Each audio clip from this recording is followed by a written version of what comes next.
महान परम भागवत जिन कर कमल से भगवान श्री राम के चरण चापते हैं, हनुमान जी महाराज परम पवित्र बाल ब्रह्मचारी भगवत स्वरूप प्रेम में डूबे हुए, जिनके हृदय में सिया राम जी विराजमान है, जिनके कर कमल सदैव राम जी के चरणों का सेवन करते हैं, इनकी महिमा ब्रह्मा जी ने पहले बता रखी थी लंकिनी को।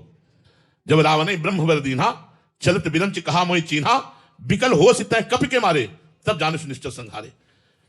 जब तू एक कप के प्रहार से मूर्छित होने लगे तो जान लेना महाभागवत हनुमान जी का साक्षात्कार हो गया और निश्चरों का विनाश निश्चित उसी दिन से शुरू हो जाएगा। तो लंकिनी ने कहा तुम्हारे जैसे चोरों का आहार करना मेरा विषय है। कहां घुसा जा रहा है चुपके से, बड़ी सूक्ष्म दृष्टि थी। यद्यपि अति लघु रूप धरे हो हनुमाना, पैठा नगर सुमिरी भगवाना, भगवान का सुमिरन करते हुए बहुत छोटा रूप धारण किया था, मतलब मच्छर से भी छोटा, अति सूक्ष्म। पर वो लंकिनी भी कोई साधारण थोड़ी थी, जो ब्रह्मा जी से बात करिए हुए ब्रह्मा जी की बात तो परम पवित्र थी।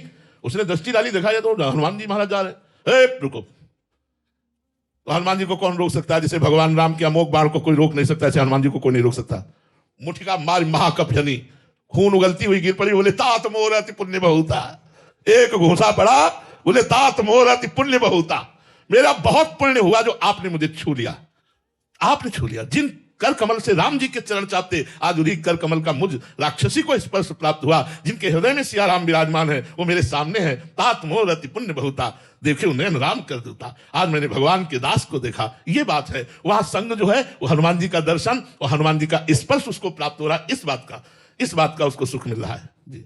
शून्य जीवन ही अध्यात्म की ऊंचाई को प्राप्त करता है। आम शून्य होना ही वो विदेह जीवन है। मरो रे जोगी मरो, ऐसे मर के दीठो जैसे गोरख मर दीठो। आपो त्याग जगत में बैठे, नहीं किसी से काम, उनमें तो कछु अंतर नहीं, संत कहो चाहे राम। मन मारिया तन वश में की ना, हुआ भरम सब दूर, बाहर से कछु दिखत नाही, अंदर चमके नूर। आपो त्याग जगत में बैठे, नहीं किसी से काम, उनमें तो कछु अंतर नहीं, संत कहो चाहे राम। जो संपूर्ण संसार के भोगों से विरक्त हो चुका है, निर्विणस्य विरक्तस्य पुरुषस्योक्त वेदिनः मनस्त्यजति दौरात्म्यम चिंतितस्यानुचिंतया।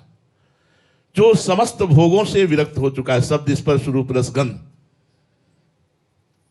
जिसने संसार के नानात्व का चिंतन त्याग दिया है, गुरुदेव सदगुरुदेव संतजन शास्त्र इनके उपदेशों को भली भांति हृदयंगम करके निश्चित कर लिया है कि आत्मस्वरूप ही सत्य है और ये तीनों देह और इनका विलास असत्य है। इसलिए वो असत्य से मन को हटाकर सत्य स्वरूप आत्मा स्वरूप श्री भगवान में या अपने आत्मा में स्थित कर दिया है।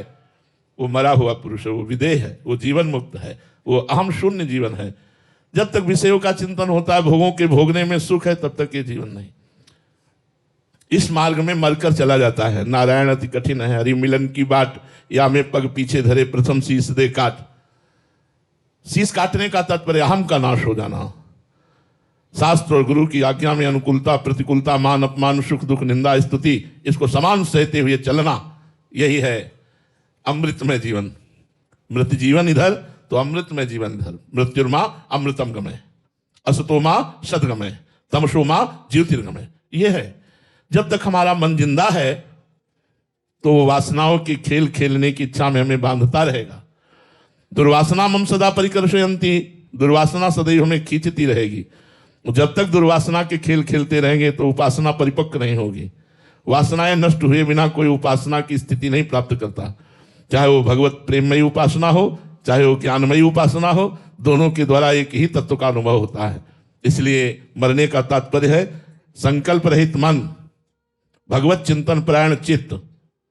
भगवत चरणारविंद में ही सुख है, आत्म सुख ही सत्य है, ये निश्चय। और अहंकार का शुद्ध मय में या भगवान के चरणों में समर्पित हो जाना, यही तात्पर्य है।